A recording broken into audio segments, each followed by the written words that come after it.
Darian, thank you for the 5. Can we cover the Helldivers 2 drama and the community in rapid decline and the game, the first descendant, as a live service that's on the rise? Like I said, if the first descendant I'm not overly familiar with. I know it came out guns a-blazing initially, but I haven't really seen how it's kept up. As for Helldivers 2, yeah, it's pretty interesting. Basically what they did is they issued a new patch. Specifically, they nerfed some of the flamethrowers and stuff that people really liked using, and it's just it's a whole thing. But basically this article from PC Gamer describes it. Let Super Earth burn. Helldivers 2 players are committing treason to protest its latest patch, allowing a tide of bots to creep worryingly close to home, which honestly is like the best way you could possibly imagine to like, I guess, express frustration with the company for this. Like, honestly, pretty clever. The latest Helldivers 2 patch has gone down about as smoothly as a glass full of napalm, chiefly due to some nerfs to the flamethrower, which has sparked a full-on wildfire of criticism so bad that the CEO of the studio felt inclined to give a response. One fascinating form of protest, however, appears to be happening in the game itself, thanks to Games Radar for pointing it out.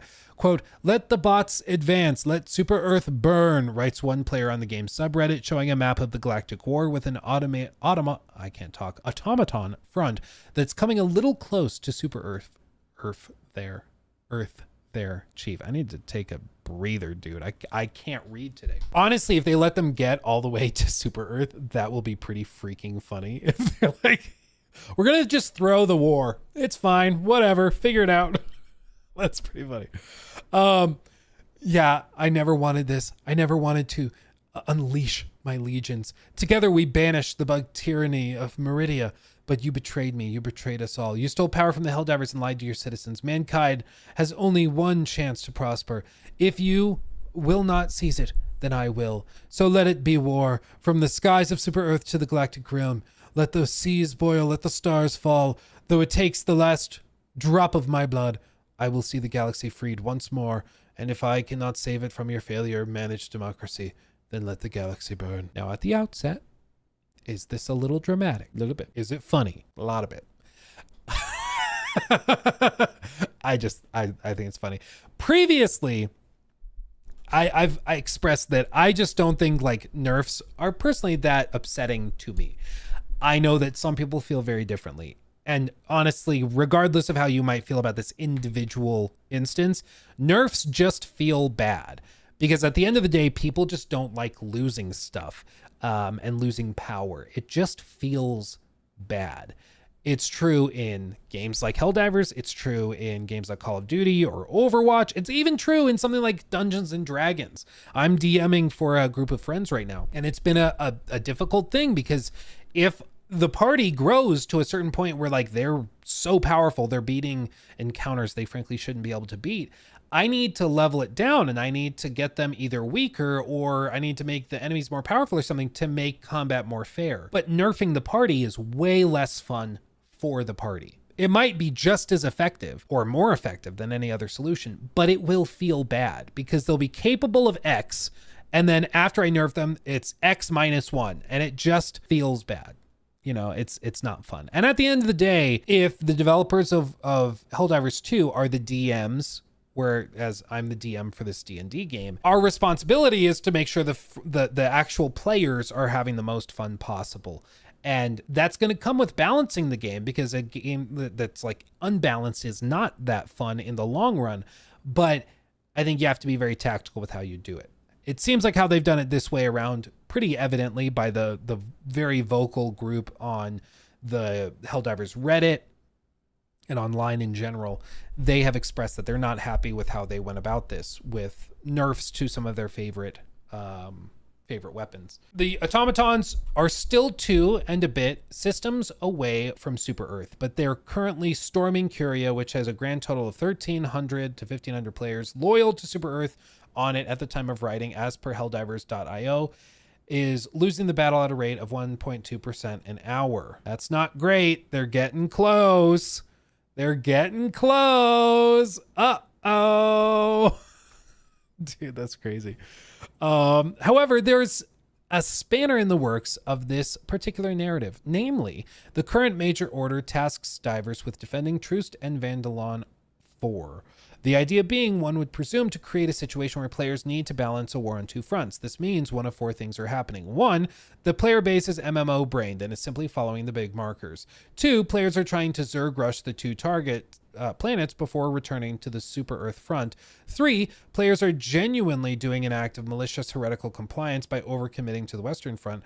Or 4, some combination of the above. I will say, however, that a pithy defense of 2,000 people is cause for concern, given that the game has about 38,000 players presently scrapping bots. Helldivers 2 has already jokingly tempted players to lose on purpose. What happens when they actually do? What is this? After players reject the stratagem 3 times, Helldivers 2 devs snap and demand they kill 1.5 billion enemies or suffer the MD-17 anti-tank mines as punishment. Okay, that's a little funny. That's a little funny. I didn't read about that. That's funny. So I think that this is like a really clever way to protest nerfs and stuff. I do think it's a little silly to be like this upset about a flamethrower nerf, but I think it's expressing a genuine feeling that the players have, which is just that we're having fun with the flamers. Why are you nerfing the thing we're having fun with? Like, why? Why can't you just let us have this? Maybe make the enemies a little bit more difficult. Or you have so many difficulty levels, let the flamer be a little OP. And I can understand that. I might think that it's not a big deal. And if I were playing the game, I wouldn't feel the need to like intentionally throw Super Earth to the bots. But it is kind of funny. It is kind of funny, and I'll give them that. And, you know, I think if anything, it's a reminder to everybody that the devs are here to make sure that the players have fun. And I think one of the dangers with any game development studio is that they can get so bogged down in the spreadsheets and the balancing that comes with analyzing the spreadsheet data that they can kind of lose perspective on the broader scale, which is that it's not about making sure that the DPS for every single weapon is within, 1/10 of a percentage point or of this or that stat. It's about making sure people have fun. And if they have fun using a weapon that's maybe a little unbalanced, okay. So long as it's not causing other people not to have fun, that's okay. And, with a game like Helldivers, because it's like PvE, it's just particularly weird to be nerfing stuff like that. I would get it much more if it's like PvP competitive. Like in a game like Overwatch or Call of Duty, if there's a gun like a DMR that's just super, super busted, yeah, you gotta nerf it. You just do. Like, you either have to nerf it or you have to heavily buff everybody else and like armor or something. You got to do something, because if there's like DMR zone again and it's just 2-tapping from halfway across the map with no fall off or anything, that doesn't work. So you got to fix it in that case. But with PvE stuff, I don't see the big deal. Yeah. I don't know. I'm not big into Helldivers 2 anymore. I just kind of reached a point where I was like, I've played a lot and I kind of know what the game has to offer. I'm good. Still love the game. I think it's great, but I'm just not somebody that's going to put 2,000 hours into a game I've already played for 100, 200, 300, whatever it is. I don't know how much I've put into it, but like, I'm just not one of those players that will spend thousands of hours into a single game like this. So it's no shade to the devs or anything. I think they did a great job, especially at the outset. I'm just at the end of my runway with the game. And if they introduce a really good patch with a bunch of new enemies or something, I could see going back to it for some fun, but maybe for just 5 to 10 hours. I don't think, it's the thing with live service games. The ones that burn the brightest, the stars that burn the brightest, tend to also fizzle out the fastest. And this was a game that blew up, burned super, super bright, sold a ton of copies, which I'm sure is why Sony's so thankful that they priced it at $40 instead of free to play. But it also means that it's going to fizzle out pretty quickly. And now there's a group of very, very devoted players, and those players pretty evidently don't like seeing their stuff nerfed. So we'll see if they go back on it or something. I'm sure they're balancing it, trying to figure out what the hell they want to do. But yeah, I mean, you can see total players, 53,000, still pretty good for a live service game. Automaton forces gaining on the planets. Man, I'd be very interested what happens if they let him take Super Earth. That would be pretty funny. But I guess time will tell. He took my thing.